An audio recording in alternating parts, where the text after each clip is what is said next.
The Love Affair event is on at Whole Foods Market with deals on delicious desires through February 14th. The floral department's in full bloom, so look for savings on double dozen bunches of roses. In the meat and seafood departments, save on animal welfare certified New York strip steaks and sustainable wild-caught lobster tails to make the night sizzle. Gifts from the wellness and beauty department are always a nice touch. And you have to grab those chocolate-dipped strawberries. Make Whole Foods Market your Valentine's Day destination. At Consumer Cellular, you get the same exact coverage as the largest carriers, but for up to half the cost. Same thing, up to half the cost. Up to half the cost for the same thing. 50% the money for 100% the same thing. I hope I'm making myself clear. Consumer Cellular. When freedom calls, we're here to answer. Call us at 1-888-FREEDOM. Half the cost savings based on cost of Consumer Cellular single-line 5GB data plan with unlimited talk and text compared to lowest cost single-line postpaid unlimited talk, text, and data plan offered by T-Mobile and Verizon May 2023.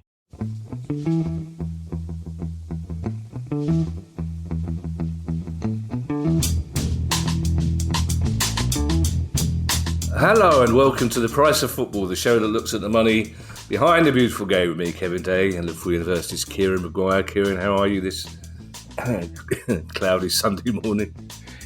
I'm about as good as you can be, having suffered a 96th minute defeat the previous day. It's all part of football. Yeah, we enjoy it when it's us, and you've got to take the negatives as well. But I'd be lying if I said that otherwise. I can't deny, Kieran, I did have a little chuckle when when you hear the news. It's, oh my God, it's a very late goal at the Tottenham. You think, oh no, he's going to be insufferable. Then you think, oh well, there you are.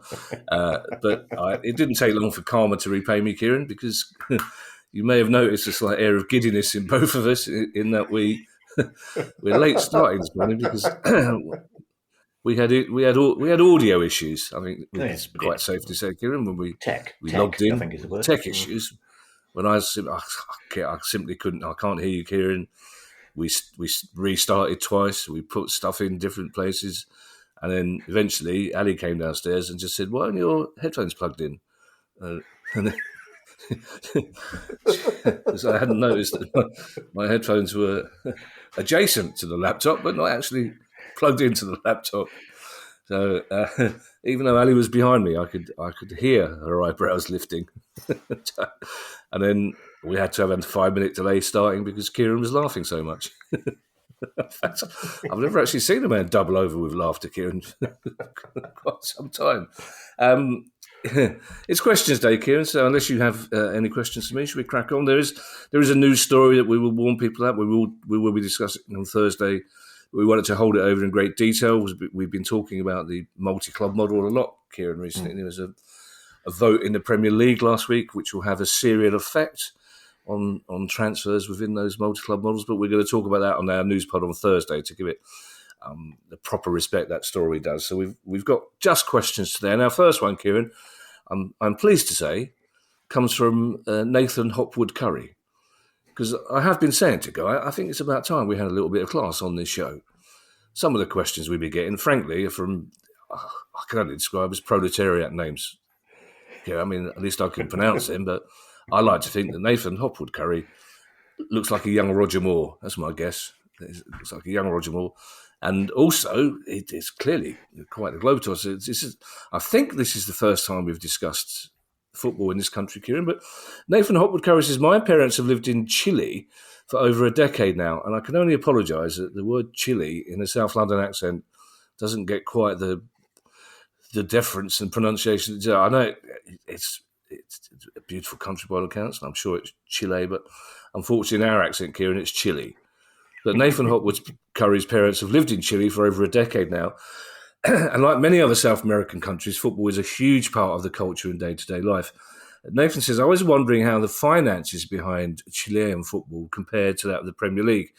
My guess would be that the top division teams will have comparable finances to a championship team, but I'm curious if this is true and whether the two big teams, Colo Colo and Universidad, have a massive financial advantage over the rest of the league. I'm always interested to hear about the comparative finances of other countries, Kieran, and always interested to virtually visit a country for the first time. Yes, and I know people will find this a bit far-fetched, but I do have a secret Chilean professional footballer You do amongst our list of contacts. Because I'm very fortunate at the University of Liverpool, because I teach a football-based MBA course, that it is very much global in terms of its appeal. And I'm currently teaching a ex-professional footballer who is from Chile, and from what he's told, I'm very keen to now visit. I've been fortunate. I've been to Venezuela. I've been to Peru, but Chile has been added to my list. It's done a very, very good job in marketing his wonderful country. So, in terms of, I think there's two questions here to unpack. So we take a look at the second one first. The two big teams, Colo Colo and Universidad, they do have a significant advantage, certainly in terms of support over the rest of the league. And the average attendance at the Chilean Premier League is around about 7,000, which I thought was a little bit low. But both of those teams have mid-20s. I think the record attendance for a domestic match in Chile is around about 60,000. I do believe that attendance or capacity has been reduced as they've moved away from standing to all-seater stadiums in some places and so on. So I've been ferreting, which is not a good thing to do on a Sunday morning, but I've been ferreting. And in terms of the TV deal in Chile, it's less than that of the EFL. So the EFL's deal is worth around about £119 million a year, whereas the Chilean deal is about 70 million, which places it between Belgium and the Netherlands. So still pretty significant. It's a and then I started looking at ticket prices because, if it's an average of 7,000, you can watch a match behind the goal for around about £5 or £6. And I thought, the big tickets by the halfway line probably cost you around about 30. They do sell a lot of season tickets there. So in terms of the top divisions, I would say, is it comparable to a championship team? Probably a championship team is with a bottom six budget. Something like Rotherham, a club of that nature in terms of its resources, or the top of League One. But they've got a decent international team. I remember when Michael Owen made his debut for England, which was was a big fuss at the time. I think that was against Chile, and Chile beat England 2-0. Was it Sanchez scored twice, and they were what you would like to see from a South American team.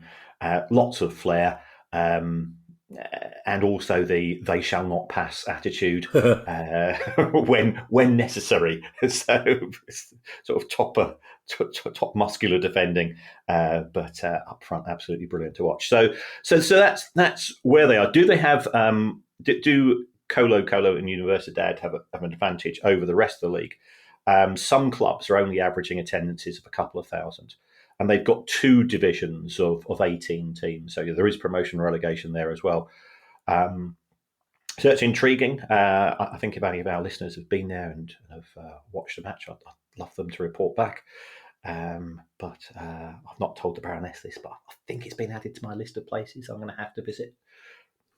Well, you could always bring the Baroness with you, Kieran, unless have you got a separate list of places you want to visit without the Baroness? In which case, let's move on. I can just imagine these Chilean defenders going, "Oh, this kid called Michael Owens making his debut against us today. Apparently, he's very good." And then at the end of the game, going, "This is dull little teenagers just kept trying to sell us digital currencies. If he'd only concentrated more on playing the game, he might have scored more." Can I ask, Kieran, if the Chilean footballer you are teaching, or the ex-player, was played in this country, or was he somebody who played? No. He's played in. I think he played in Chile, and he played in Mexico. Oh, okay. And by all accounts, Mexico is exactly what you want it to be in terms of football fandom. Very passionate. Well, he sounds like he's doing a very good job selling the whole of Central and South America to you, Kieran, not just Yes. Yeah, it's interesting. There probably aren't as many Chilean footballers in English football. I know there was way back in the day a chap called Brian Robledo, who was of Chilean extraction, but our players do tend to come from other parts of South America, don't they, rather than that. Jamie Risner, I tailed off a bit there, Kieran, as I suddenly realised I didn't have confidence in that statistic. Suddenly realising half our listeners will be reeling off in their head a whole list of Chilean footballers at various levels of the English game. Jamie Risner, I'm sure Jamie Risner's a lovely young man, but I don't like the way his mind works when it comes to making money, Kieran, because Jamie Risner's question... don't give them ideas, Jamie. Don't give them ideas. Do you know what? It is one of those questions where you think, I'm not reading this out because they're going to do this. It's a perfectly sensible question. As Jamie Risner says, why don't big teams that always sell out, auction off matchday tickets? Because I can imagine Prime Seats going for a song. Same with season tickets. When they come up for sale again, why wouldn't the club auction them off? I mean, I can think of quite a few moral reasons, Kieran, but in terms of pure finance, it makes perfect sense, really. If you know you've got 200,000 more fans than you've got seats, people are going to pay top dollar, aren't they? They are. And by all means, people can accuse me of being a complete hypocrite here, because we have spoken at length about the reaction of Fulham fans to the prices being put up there and elsewhere. And we're on the side of the fan. If I go and put on an economist's hat, the Premier League has got it spectacularly wrong, and ticket prices are far too cheap, for the exact reason that Jamie Risner was saying. You could sell them at significantly higher prices. I went to the Euro finals in Paris in 2016. I paid €300 for a ticket to see a 0-0 draw for 90 minutes. A dreadful game, which was only famous for Cristiano Ronaldo versus the Moths, which descended upon Paris at the time. And I thought, this is crazy, but I'm never going to see a match of this stature. Those prices have gone up. And the fact that they are selling out at those prices indicates that perhaps from an economics point of view, are they actually too cheap? Because there are more people prepared to pay at a higher price. So what the big teams are doing, and I'm not going to name the teams, but I am aware of this, is that they are trying to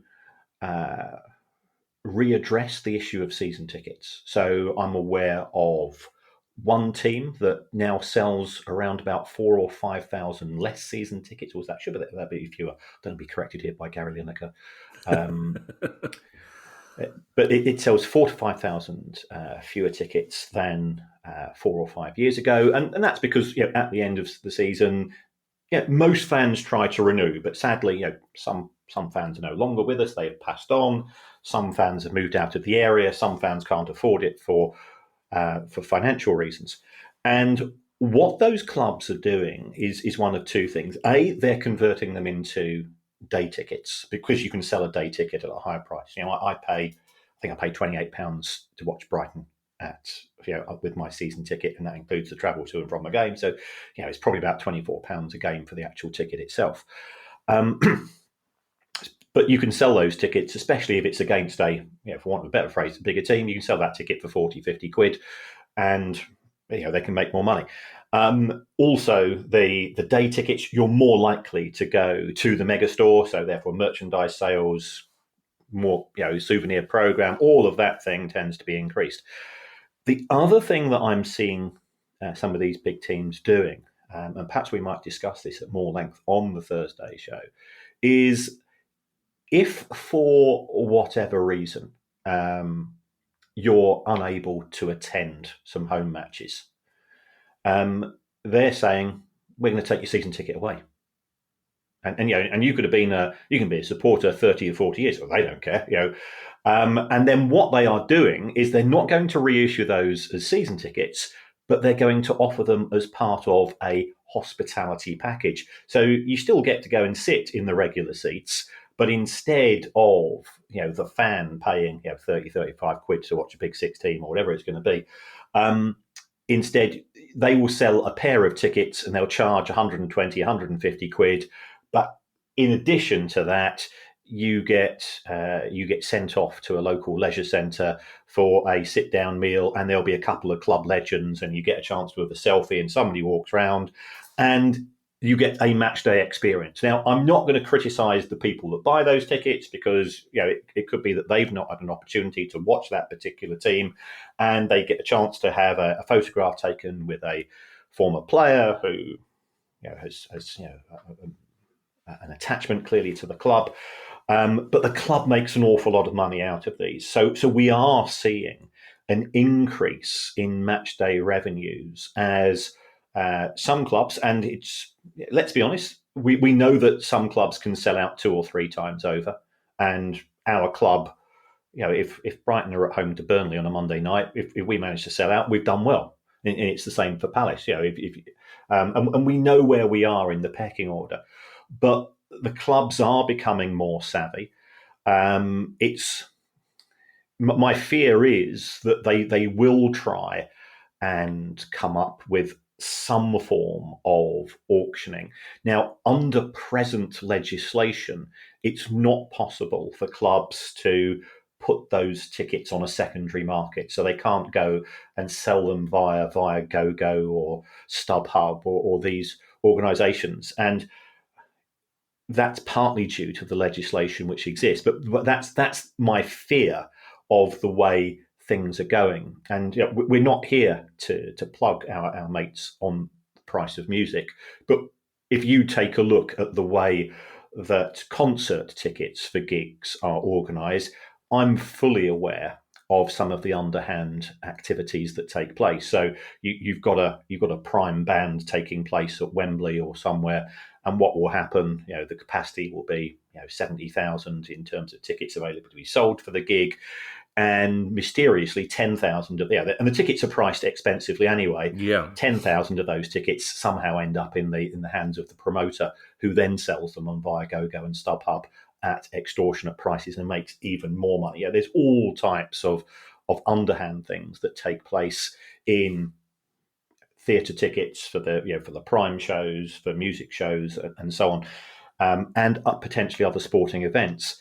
It's not impacted upon football due to the fact that, because football fans are deemed to be different to the rest of the population, and I think that's a separate discussion, they can't legally be sold secondhand, although again there's opportunities for them to be rebadged, repackaged, as Morrissey once sang. Producer Guy's going to be very pleased with you plugging the other pod in the stable. Don't tell him about the little incident with the microphone earlier. I'll be honest with you, Kieran, I wasn't expecting Jamie's question to raise that many issues. I certainly wasn't expecting to hear you say that the clubs are actually thinking about it. Before I mention a couple of those issues, in general, and I do look forward to Gary Lineker's next pod, The Rest is Grammar. I think we'll all be looking forward to that. In general, if it ends with an S, then it's fewer. So it'll be less snow, fewer snowballs. There are, of course, exceptions, and we will be bombarded with them on Twitter. But not snowballs. But not snowballs, hopefully. But 2 issues. I can't remember, Kieran. I know we researched this for our sounds really pretentious when I say this. I know we researched this for our latest book, darling.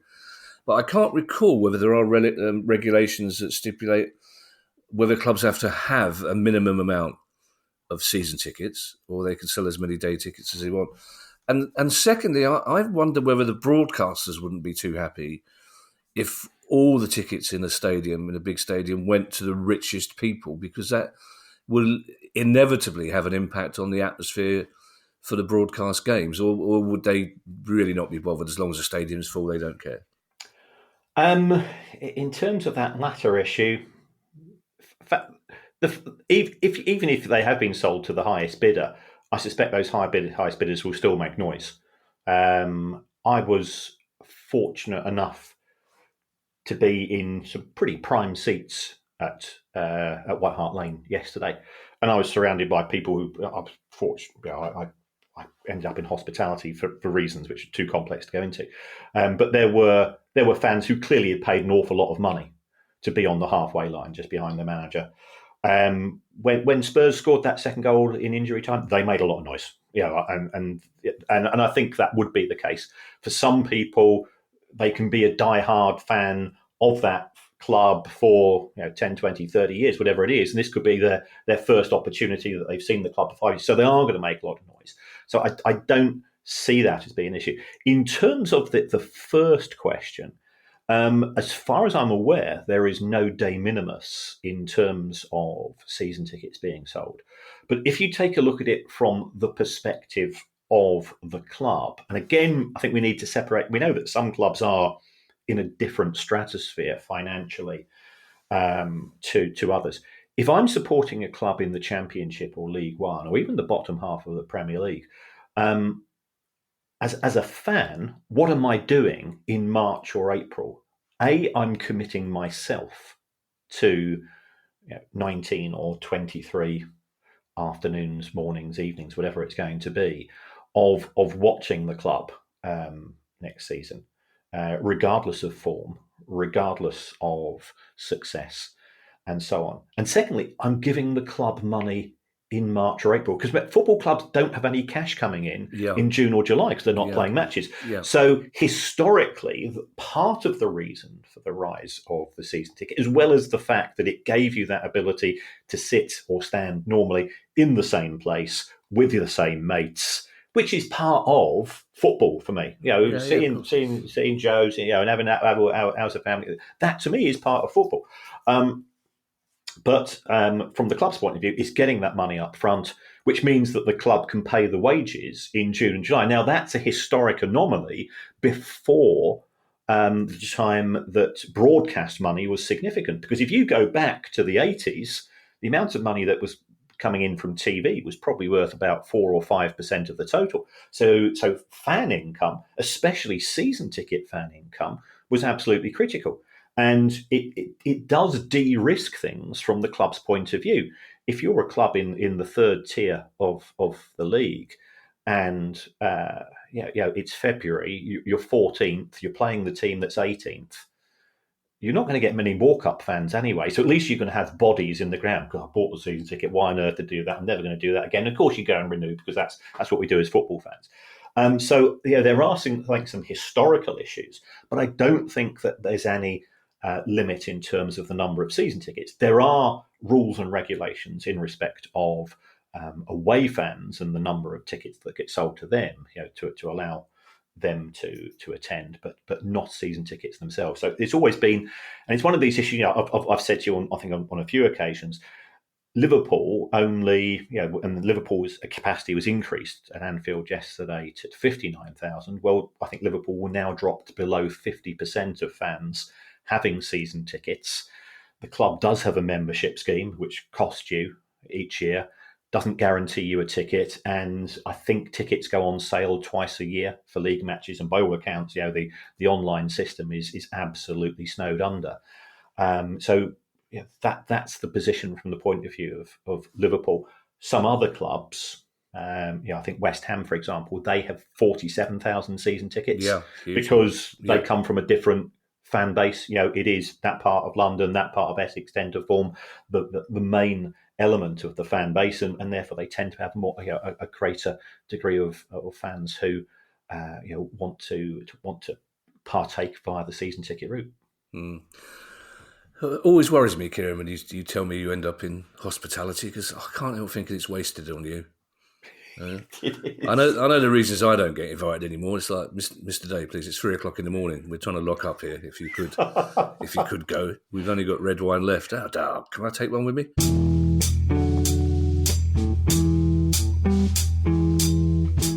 This episode of The Price of Football is brought to you by NordVPN. If you use unsecure public Wi-Fi connections with your laptop or mobile device and worry about whether your data is safe, using NordVPN can protect you. With NordVPN, your internet traffic is routed through a secure encrypted tunnel which protects your data and privacy. You can also have NordVPN on up to 6 devices. So that's your laptop, phone, smart TV, tablet, and even your router can all get the same level of protection. NordVPN is fast, easy to use, and you can connect with one click or even enable auto-connect for zero-click protection. I use it wherever I go. Price of Football listeners can go to nordvpn.com/priceoffootball now to get an exclusive deal. It's risk-free with Nord's 30-day money-back guarantee. That's nordvpn.com/priceoffootball. Be quick, because this offer is available for a limited time only. The Love Affair event is on at Whole Foods Market with deals on delicious desires through February 14th. The floral department's in full bloom, so look for savings on double dozen bunches of roses. In the meat and seafood departments, save on animal welfare certified New York strip steaks and sustainable wild-caught lobster tails to make the night sizzle. Gifts from the wellness and beauty department are always a nice touch. And you have to grab those chocolate-dipped strawberries. Make Whole Foods Market your Valentine's Day destination.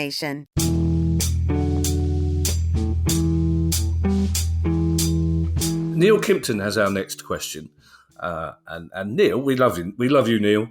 As Neil says, I'm a big fan of the show, having listened from the very first episode, and I'm hoping you will read this question out to complete my hat trick. It's a pleasure, and thank you for listening right from the very first episode, Neil. Neil says, we often hear you talk about the Big Six, but I was wondering if you could examine why two teams in particular aren't in the Big Six, how close they came to being, and what they could have done differently to have been part of those Big Six. And those two clubs are Leeds and Blackburn. Now, it was a brilliant result for Blackburn, as it was for Leeds on Saturday, but a brilliant result for Blackburn on Saturday, Kieran. But almost out of nowhere, we've talked on the pod about them chugging along under the Venky's for a number of years, and then suddenly in the last 4 weeks, wheels are not coming off, but they're wobbling. The manager leaving under strange circumstances and claiming that he'd been told that he couldn't say anything in public about any part of the thing. We've heard about the courts in India perhaps preventing the Venky's exporting money. So it does seem as though, again, it's that be careful what you wish for thing, isn't it? Because those Blackburn fans who have over the years said we need new owners, it might be that that's not the best thing to happen after all. Yes. In answer to Neil's question, it was a case of being in the right place at the right time. And I think Blackburn were at the start of the Premier League, and we've got this discussion at the Big Six. So I went through a list of where teams finished, and if you take a look at that first season, I think Chelsea, Manchester City, Spurs, all sort of around about halfway. If you take the first 10 years of Spurs' existence in the Premier League, so going 1992 to 2002, their average position was 10th. Wow. The highest position was 5th. So they weren't, they were seen as a decent-sized London club. We know about the history and heritage. Yes, we know about the double in the early 60s and so on, but they were not troubling the top of the Premier League. They were not considered to be one of the elite. And there is a case for that saying, and I was there yesterday. I've said on countless occasions, the best run business in the Premier League by a long way. I can only give huge plaudits to the staff that I met yesterday. All brilliant, all friendly, all knowledgeable. It was an amazing and enjoyable experience, apart from the result, which ultimately is what I go for as a fan. But they started to be successful on the pitch, and they started to creep into the Premier League on the back of making a couple of decent signings. Harry Kane came through. Gareth Bale proved to be a fantastic piece of business, and so on. And that coincided with the Premier League TV deals over the course of 6 or 7 years going up in value by nearly 200%. So they caught the crest of that particular wave in terms of, if you did finish 4th or 5th, especially if you looked at the money that was coming in from the Champions League at that point in time, that catapulted them into becoming more competitive. Now, if that had happened 10 or 12 years earlier, when we all remember when, I wouldn't say that Leeds United were everybody's second team, but they were a team that were great to watch. We can remember sort of the Yeboah years, and some of the other players they had, and they were an exciting team to watch in terms of football. Of course, they won the league themselves, but they were at that initial growth point of the Premier League, as opposed to the level of revenues that we have today. Remember, what we've said before, the income of the Premier League has increased by 2,600%, and a lot of that sort of came in that first half of the second half of the existence of the Premier League in terms of growth. Leeds were too good too early in many respects, and I think you could say the same with regards to Blackburn. Blackburn did have the afterburners put on by Jack Walker. I think there's a third club that we could mention here, Newcastle. Newcastle were quite regular as a sort of a top four team, but not at the right time in order to benefit significantly financially from being in that position. And there's an argument, of course, of saying under the new ownership they can become more competitive. So just like many things in life, it's sliding doors moments. It's right place, right time. A bit like me being in Marks and Spencer's trying to find a tie to match a shirt and meeting the Baroness and saying, "Excuse me, I'm colourblind. Can I? Can you help me Is that what happened? Match these two?" Yeah. Really? Yeah. She fell for that. Well, no, it was genuine. I'm colourblind, as we know. I don't know that. And that was just that was the start of a sort of a random conversation. How romantic! But sliding doors moments. Yeah, like the time Martin Keown approached Ali in a shop in Oxford and said, "You look like you know your way around a pair of Dr. Martens. Can you give me any help?" It's what you think. Somebody's face looks like they know their way around a pair of Dr. Martens as well, Martin. But shout somebody else up. That's really. I mean, I remember, Kieran, when Blackburn won the Premier League, it was considered a novelty by some, and a refreshing novelty. But it was a novelty, and it was out of the blue because it had been a long time since Blackburn were a force in English football. But even in those early days of Premier League, it infuriated many people. I mean, Jack Walker, quite rightly, got very defensive when people said, "Well, Blackburn have bought the Premier League," because he pointed out that Liverpool had spent more on one player than he'd spent on his whole back four, Phil Babb, I think it was. So, but the idea now that, especially since 2016, which won't happen again, the idea now that a club like Blackburn would even be competitive in the Premier League again, let alone win it, it just shows you the progress is, I suppose, for want of a better word, that the Premier League has made. That the clubs that were, as you say, Leeds as well, and Leeds traditionally spent a lot of money trying to cement their place in the Premier League, and it hasn't worked. Like you say, sliding doors. Stephen Hopkin, Kieran, has a question that's become very topical with events in German football this weekend. We've seen a concerted campaign across Bundesliga games. Astonishing result with Leverkusen beating Bayern Munich. But at every Bundesliga game this season, we've seen games stopped because both sets of fans throwing tennis balls, chocolate coins onto the pitch to protest against private investment heading the way of the Bundesliga. Stephen says, what would the impact be if clubs in the UK started to offer free tickets in the way that FC Dusseldorf have been doing? Where is the tipping point where the benefits of a ground at capacity, even if they're getting in for nothing, through revenue from food and drink, etc., is outweighed by that lost ticket money? Well, I think a lot depends here. This is sort of spreadsheet heaven to a certain extent, as you can imagine, on where is your start point. So we mentioned earlier that the Premier League is very popular. The Premier League handbook has just been published.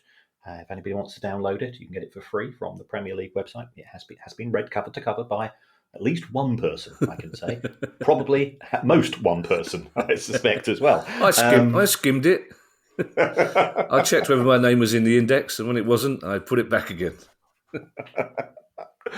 So last season, the Premier League sold 98.7% of available tickets, which is an incredible achievement. So given that the Premier League has made somewhere in the region of £700 million from ticket sales from that 98.7%, to get that 98.7 to 100%, can you see if they gave away all the tickets for free, you'd have to have some major pie eaters coming in to fill the gap. So I don't think it would financially benefit clubs to take that approach from a financial perspective. From a social perspective, you could debate an argument that should they reserve one match a season for people in more trying circumstances. There's various things that you can do, but it would not work in the Premier League. If we take a look elsewhere, and we mention this club on a regular basis when it comes to the issue of ticket prices, Bradford City have this strategy of, if you renew your season ticket, you get it, I think it's for £198, which works out as £8 per match. Under 10s at Bradford City get a season ticket for £30, £1.20 a match, which is absolutely fantastic. And on the back of that, they're averaging just short of 17,000 tickets at Valley Parade, or whatever it's. I call it Valley Parade still. I'm sorry, I know it's not that. Per match, which, given where they are in the football period, absolutely amazing achievement. So that's where we are in terms of the finances. I can understand FC Dusseldorf's position. They have a 54,000 capacity stadium, and their average crowd is probably around about 25,000, which in Bundesliga 2 is still a hell of an achievement. So if they can sell an extra 30,000 tickets, and the ticket prices were not particularly high to begin with, then you can meet that crossover. But what Fortuna Düsseldorf are also doing with regards to this is that they are going out to corporate sponsors and say, look, if you sponsor this match, which you're going to get an awful lot of goodwill because you are seen effectively as buying the tickets on behalf of the fans, that will generate a positive response to your status locally, nationally, wherever it's going to be, and you will benefit from increased sales, increased awareness. So as a marketing ploy, it's actually quite an interesting one. Whether it pays for itself, we wait to see what Dusseldorf conclude in due course. I think they're doing it for 2 matches this season. They say they want to do it for every match in due course, but that means you've got to attract 18, 20 sponsors over the course of the season who are willing to write out a fairly large amount of money to provide financial compensation for the loss of ticket sales for the game. Our next question, Kieran, comes from Eric. Just Eric. I'm guessing Eric is a certain. You don't get many young Erics these days, do you? As I had a dear old pal, Kieran, called Eric, who we lost recently, close to 100 years of age, who was totally blind, and I still remember his daughter's wedding, which took place in a very posh castle chapel complex in Kent. It took place during that legendary Ashes series. And Eric was nowhere to be seen. To come the time when he was supposed to be walking his daughter down the aisle, there was no sign of Eric, so they sent me along to the hotel room to find where Eric was. And Eric went, I'll be down, it's nearly lunch, I'll be down, we'll just get these couple of those. So I went, all right. And then lo and behold, 10 minutes later, there's another knock on the door to come and find out where me and Eric were. It's like, it's like that Laurel and Hardy film when they end up doing the jigsaw. It's like, Eric, I said, Eric just went, I'm blind. What are they going to do? So, bless him. He was a very, very, very. His knowledge of sport. It used to fascinate me. His knowledge of sport is incredible. When he'd never seen it in his life, and still loved it so much. It was fantastic. But Eric's question is an interesting one because we've seen a couple of trainers and coaches step up this weekend, Kieran, to take over from managers for a week or so. Eric says, do interim managers receive a salary adjustment when they take on that interim role, or do they receive cash bonuses for wins / draw? So it's an interesting one. When we mistakenly, in my view, sacked Patrick Vieira last year and Paddy McCarthy stepped up for a game, would his salary been adjusted from coach to manager for that game, or would they just a couple of bob cash in hand just for looking after the team for 90 minutes? Well, of course, I had to go to our secret football employment lawyer for this, and we've not said it for at least a week or two. He said, Kieran, you know what the answer is in advance. I said, yes, I do. Yes, I do. The answer is, of course, it depends. Yeah. There could be a clause in the contract which says, should during the course of ordinary events you have to take on additional responsibilities, more senior responsibilities, then there could be on a per match basis, per week basis, whatever it's going to be, or monthly basis, there would be an agreed addendum to the salary. So that's most likely to be the case. I think in respect of many coaches, especially at lower leagues, they just see it as an opportunity. I'm aware of some managers who are working in lower leagues for barely beyond their expenses, travelling to and from the match, because it's a competitive industry, and you're trying to get your name known. So the salaries for managers in the lower leagues can be very low indeed, and therefore, if you're the assistant coach, if you're the youth team coach, you do it with a view to putting yourself in the shop window. So they won't necessarily be the case, but you would think that most clubs would do the appropriate thing, especially if I think it's more likely to be giving bonuses on a performance basis. But it does vary, and it is very much contractually related.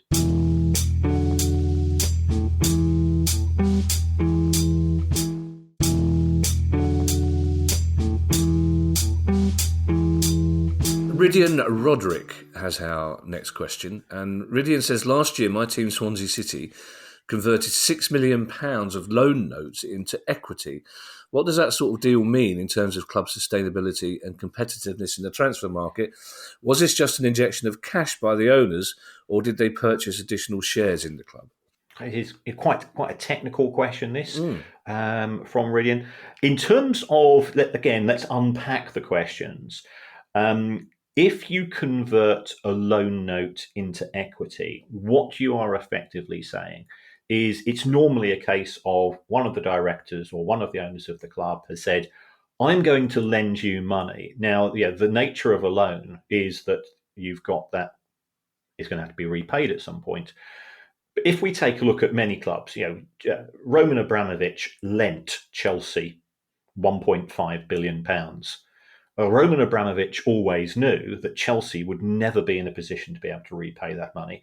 Chelsea always knew that it had priorities in terms of the utilisation of that cash, and therefore had no intention of repaying that money. So, to a certain extent, bank of mum and dad. Our kid says, "Dad, I want to buy a car. I want to do this," and I say, "Okay, how much?" And I say, "Well, can I have this?" I go, "Okay, I'll lend you this." And the word lending, we both look at each other. I know what I mean. He knows what he means. I know I'm never going to get that money. But formally, it's a loan. So the next time he aggravates me, I say, "Oh, by the way, you owe me such and such." and he goes, yeah, okay, Dad, yeah, I believe you. So that's the position. So when you convert loan notes into equity, what you are doing is that you are formally saying, don't want the money. And we have seen this. Certainly it's happened with regards to Swansea City. Stoke City did it in respect of, I think it was 120 or 160 million pounds that they owed to Bet365. Bet365 don't really need the money. Wolves owners Fosun, they did it with, again, a 9-figure sum. And it's what you're doing is you're swapping one piece of paper, which is an IOU, for another piece of paper, which is a number of shares in the club. If you are the sole owner of the club, makes no difference. You previously owned 100% of the football club, you still own 100% of the football club. If there is, however, shared ownership, so this could be an issue, for example, in terms of Crystal Palace. Let's say that, and this isn't the case, but let's say that one of the owners has also lent £20 million to the club. Club's not in a position to pay it back. The owner says, okay, what are you going to do about it? And Palace turned around and said, okay, here's a deal. You write off the debt and you get another 15% of Palace on the back of that. Can you see that's going to dilute the shareholding of the other shareholders? So therefore, it would have to be a decision made at board level. It would have to be approved by Steve Parish and co. But that is one way of changing the dynamics. I think we've seen this to a certain extent at Newcastle. Amanda Staveley's influence, sort of formally in terms of her shareholding in the club, I think we will find has decreased since the acquisition, when it was 2.5 years ago, and that of some of the other shareholders has increased as they've put money in terms of shares. So what then, Kieran, is the accounting definition of equity? Equity, you've got two types of equity. You have, first of all, what we refer to as invested equity. This tends to be physical cash that an owner has put into the club, and in return they get a piece of paper which says you're a shareholder, you own a part of this football club.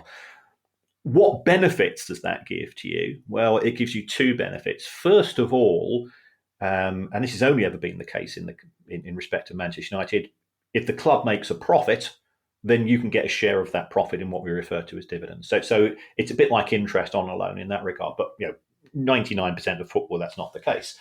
The second issue is that if a new bidder comes for the club, they have to buy the shares off you, because your shares tend to carry voting rights. And voting rights are important because voting rights will allow you to, A, have influence or control over the strategy of the club, B, appoint the board of directors. So that's why all the fuss we've seen in respect of Manchester United and Jim Ratcliffe, in the sense that he's bought shares, and we've said it's not just the shares that's the issue; it's the agreement which has been signed off by the board of Manchester United board, which gives him control over the operational activities of the football club. Okay. Our penultimate question, Kieran, comes from Michael Villani. And it's quite pertinent considering the discussion we had a couple of weeks ago about cryptocurrency and its influence on football at the moment. And Michael says, how much money did Roma and Inter lose when their shirt sponsor Digitalbits stopped paying them last season? Right, yeah. Digitalbits signed deals with both of these clubs in 2021. I think Inter's was worth 85 million over 3 or 4 years, and Roma's was a little bit less.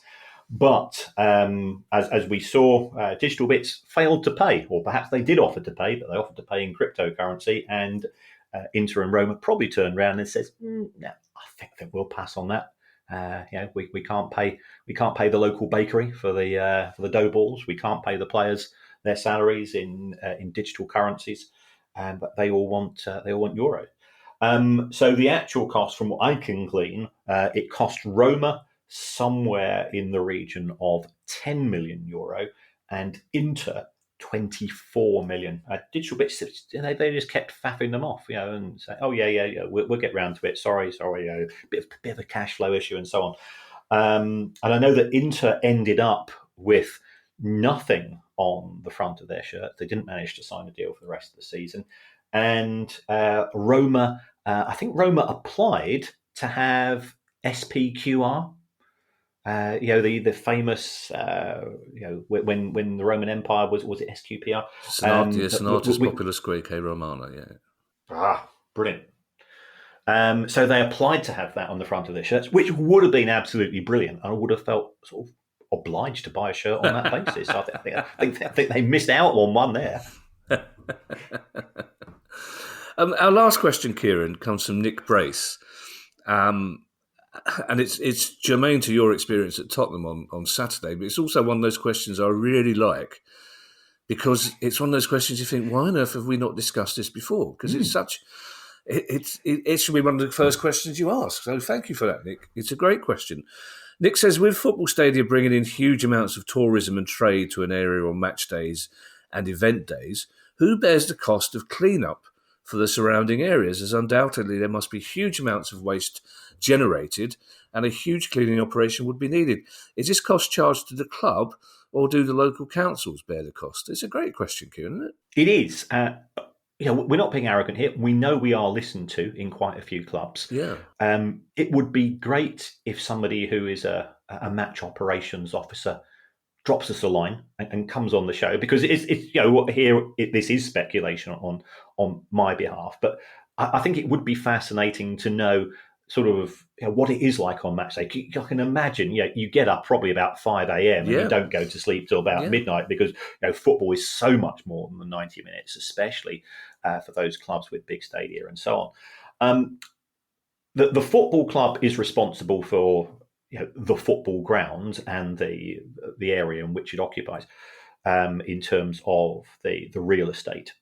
However, the rest is ultimately it is a local council concern. Now, the football clubs will pay substantial amounts of money in terms of business rates, so they will say that they're making a contribution, sort of directly to the council.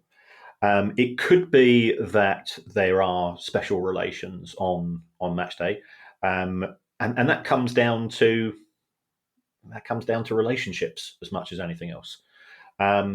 If we take a look at the hospitality industry in general, if you go to a pub or a club, or I was walking home the other night in a fairly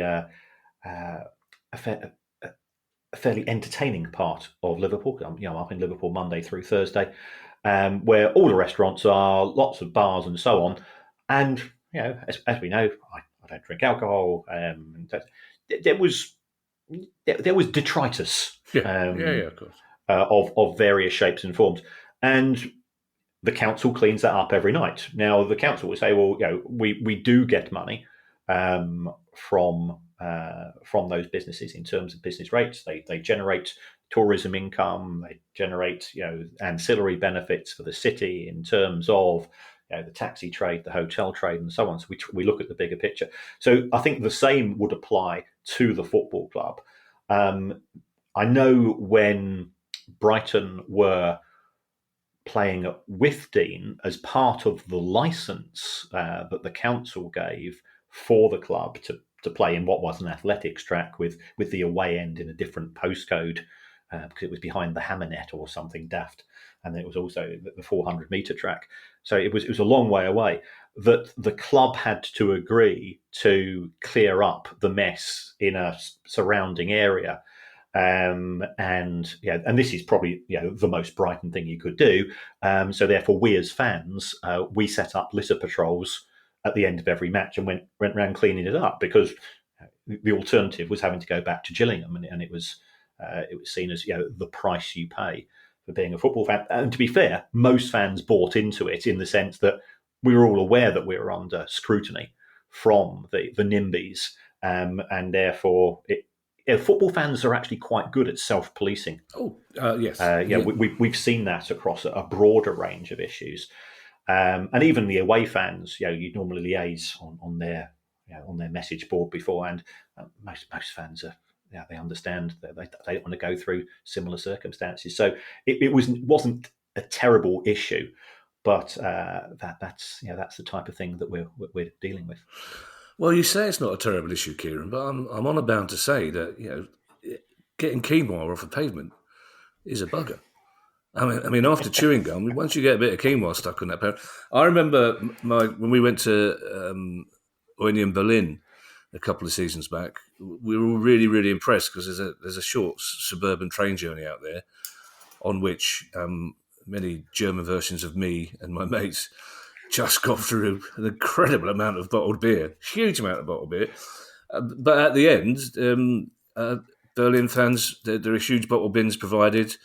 they all put the bottles in the bins. The train was spotless by the time we all got off, and those, because they still pay deposits on bottles there, the bin bottles were then duly delivered to a homeless charity who got the deposit money for the.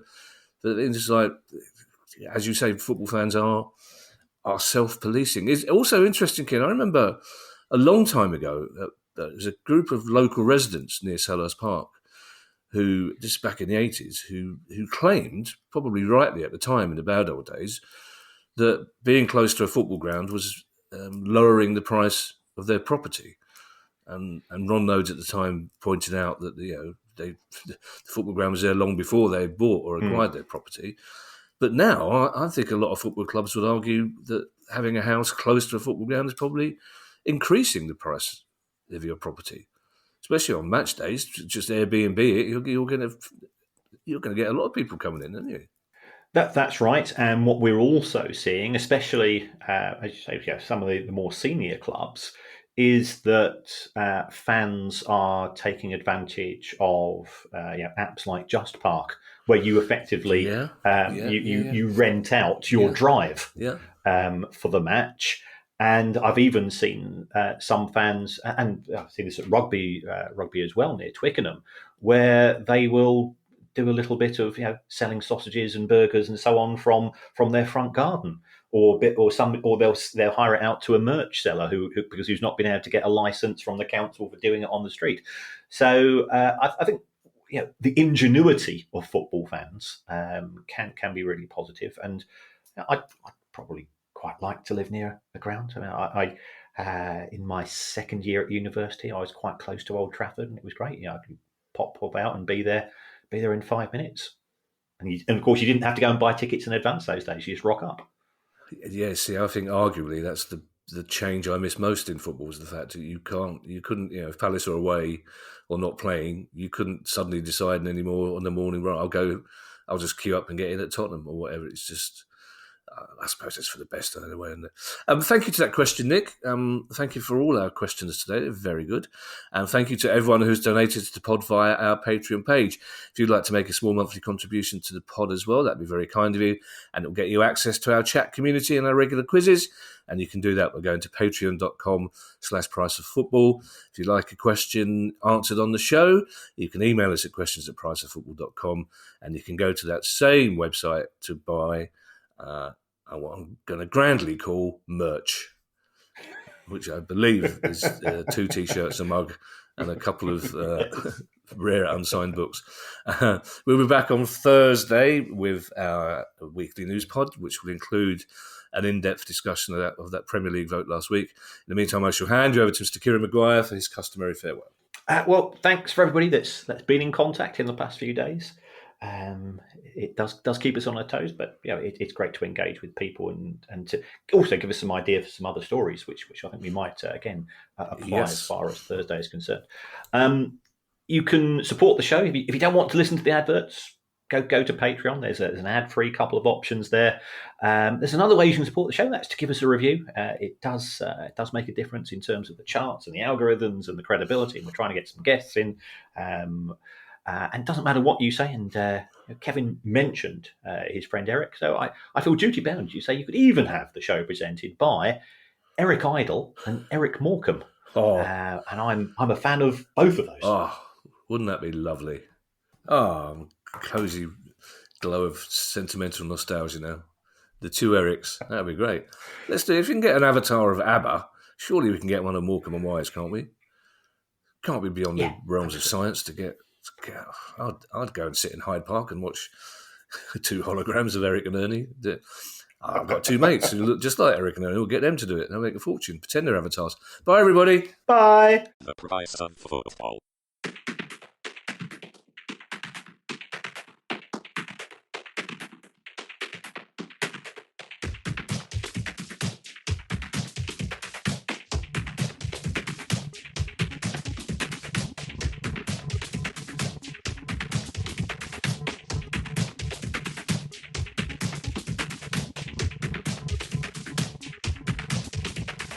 The price of football.